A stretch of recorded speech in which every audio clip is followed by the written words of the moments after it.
ಮಾಜಿ CM BS Yediyurappa ಅವರಿಗೆ big relief POCSO ಕೇಸ್ಗೆ ಸಂಬಂಧಪಟ್ಟಂತೆ ಮಾಜಿ ಸಿಎಂ ಬಿಎಸ್ ಯಡಿಯೂರಪ್ಪ ಅವರಿಗೆ ಬಿಗ್ ರಿಲೀಫ್ ಸಿಕ್ಕಿದೆ. ಅಪ್ರಾಪ್ತೆಗೆ ಲೈಂಗಿಕ ಕಿರುಕುಳ ಕೊಟ್ಟಿದ್ದಂತಹ ಆರೋಪ ಇದೆಯಲ್ಲ, ಅವರ ವಿರುದ್ಧ ಪೋಕ್ಸೋ ಕೇಸ್ ಅಡಿ ಒಂದು ಪ್ರಕರಣ ದಾಖಲಾಗಿತ್ತು. ತಮ್ಮ ವಿರುದ್ಧ ದಾಖಲಾದಂತಹ ಪ್ರಕರಣವನ್ನ ರದ್ದು ಮಾಡಬೇಕು ಅಂತ ಹೇಳಿಬಿಟ್ಟು ಯಡಿಯೂರಪ್ಪ ಅವರು ಅರ್ಜಿ ಸಲ್ಲಿಸಿದ್ರು. ಈಗ ಯಡಿಯೂರಪ್ಪ ಅವರಿಗೆ ಬಿಗ್ ರಿಲೀಫ್. ಮಾಜಿ ಸಿಎಂ ಬಿಎಸ್ ಯಡಿಯೂರಪ್ಪ ಅವರಿಗೆ ಪೋಕ್ಸೋ ಕೇಸಲ್ಲಿ ಬಿಗ್ ರಿಲೀಫ್ ಸಿಕ್ಕಿದೆ. ಪೋಕ್ಸೋ ಕೇಸ್, ಬಿಎಸ್ವೈ ವಿರುದ್ಧದ ಪೋಕ್ಸೋ ಕೇಸ್ ವಜಾ ಆಗಿರೋದು. ಪೋಕ್ಸೋ ಕೇಸ್ನಲ್ಲಿ ಬಿಎಸ್ ಯಡಿಯೂರಪ್ಪ ಅವರಿಗೆ ಬಿಗ್ ರಿಲೀಫ್ ಸಿಕ್ಕಿದೆ. ನಿರೀಕ್ಷಣಾ ಜಾಮೀನನ್ನ ಕೂಡ ಕೊಟ್ಟಿದೆ ಹೈಕೋರ್ಟ್. ಅಲ್ಲಿಗೆ ಯಡಿಯೂರಪ್ಪ ಅವರು ರಿಲೀಫ್ ಆಗಿದ್ದಾರೆ. ನೋಡಿ, ಈಗ ಅರ್ಜಿಯನ್ನ ಹೈಕೋರ್ಟ್ ಪುರಸ್ಕಾರ ಮಾಡಿದೆ. ಯಡಿಯೂರಪ್ಪ ಅವರಿಗೆ ಏನು ಅರ್ಜಿ ಸಲ್ಲಿಸಿದ್ರು, ತಮ್ಮ ವಿರುದ್ಧ ದಾಖಲಾದಂತಹ ಪ್ರಕರಣವನ್ನ ರದ್ದು ಮಾಡಬೇಕು ಅಂತ ಹೇಳಿ, ಮತ್ತೆ ಎಫ್ಐಆರ್ ಅನ್ನ ರದ್ದು ಮಾಡಬೇಕು ಅಂತ ಹೇಳಿ. ಹಾಗಾಗಿ ಈಗ ಬಿಎಸ್ ಯಡಿಯೂರಪ್ಪ ಅವರಿಗೆ ನಿರಾಳ. ಪೋಕ್ಸೋ ಕೇಸಲ್ಲಿ ಬಿಎಸ್ ಯಡಿಯೂರಪ್ಪ ಅವರಿಗೆ ನಿರಾಳ ಆಗಿದೆ.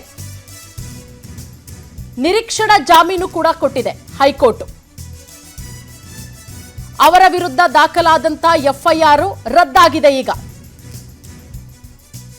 ಅಪ್ರಾಪ್ತಿಗೆ ಲೈಂಗಿಕ ಕಿರುಕುಳ ಕೊಟ್ಟಂತಹ ಆರೋಪಕ್ಕೆ ಸಂಬಂಧಪಟ್ಟಂತೆ ಈಗ ಆಲ್ರೆಡಿ ಸಾಕಷ್ಟು ವಿಚಾರಣೆಯನ್ನ ಕೂಡ ಎದುರಿಸಿದ್ರು. ಈಗ ಈ ಕೇಸಲ್ಲಿ ಯಡಿಯೂರಪ್ಪ ಅವರಿಗೆ ನಿರೀಕ್ಷಣಾ ಜಾಮೀನನ್ನ ಕೊಟ್ಟಿದೆ ಹೈಕೋರ್ಟ್.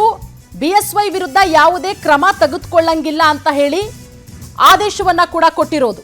ಅಲ್ಲಿಗೆ ಯಡಿಯೂರಪ್ಪ ಅವರು ನಿರಾಳರಾಗಿದ್ದಾರೆ. ಅಪ್ರಾಪ್ತಿಗೆ ಲೈಂಗಿಕ ಕಿರುಕುಳ ಕೊಟ್ಟಂತಹ ಆರೋಪ ಕೇಳಬಂದಿತ್ತು ಯಡಿಯೂರಪ್ಪ ಅವರ ಮೇಲೆ. ಪೋಕ್ಸೋ ಕಾಯ್ದೆಯಡಿ ತಮ್ಮ ವಿರುದ್ಧ ಏನ್ ದಾಖಲಾಗಿದೆ ಪ್ರಕರಣ, ಅದನ್ನ ರದ್ದು ಮಾಡಬೇಕು ಅಂತ ಹೇಳಿ ಯಡಿಯೂರಪ್ಪ ಅವರು ಅರ್ಜಿಯನ್ನ ಸಲ್ಲಿಕೆ ಮಾಡಿದ್ರು. ಈಗ ಹೈಕೋರ್ಟ್ ಅದನ್ನ ಪುರಸ್ಕಾರ ಮಾಡಿದೆ, ಎಫ್ಐಆರ್ ಅನ್ನ ರದ್ದು ಮಾಡಿದೆ. ಹಾಗಾಗಿ ಬಿಎಸ್ ಯಡಿಯೂರಪ್ಪ ಅವರು ನಿರಾಳರಾಗಿದ್ದಾರೆ. ಪೋಕ್ಸೋ ಕೇಸ್ಗೆ ಸಂಬಂಧಪಟ್ಟಂತೆ ಬಿಎಸ್ ಯಡಿಯೂರಪ್ಪ ಅವರು ನಿರಾಳರಾಗಿರೋದು. ಯಾವುದೇ ರೀತಿಯ ಕ್ರಮ ಕೂಡ ತೆಗೆದುಕೊಳ್ಳಂಗಿಲ್ಲ ಯಡಿಯೂರಪ್ಪ ವಿರುದ್ಧ ಅಂತ ಹೇಳಿ ಹೈಕೋರ್ಟ್ ಹೇಳಿರೋದು. ನೋಡಿ, 2024 ಜೂನ್ 14ನೇ ತಾರೀಕು ಬಿಎಸ್ವೈ ವಿರುದ್ಧ ಅರೆಸ್ಟ್ ವಾರೆಂಟ್ ಕೂಡ ಜಾರಿಯಾಗತ್ತೆ. ದೂರುದಾರಿಗೆ ಯಾಕೆ 2 ಲಕ್ಷ ಹಣ ಕೊಟ್ರಿ, ಯಾಕೆ ದುಡ್ಡು ಕೊಟ್ರಿ ಅಂತ ಹೇಳಿ ಪೊಲೀಸ್ ವಿಚಾರಣೆಯಲ್ಲಿ ಒಂದಷ್ಟು ಪ್ರಶ್ನೆಗಳನ್ನ ಕೂಡ ಯಡಿಯೂರಪ್ಪ ಅವರಿಗೆ ಕೇಳಲಾಗತ್ತೆ.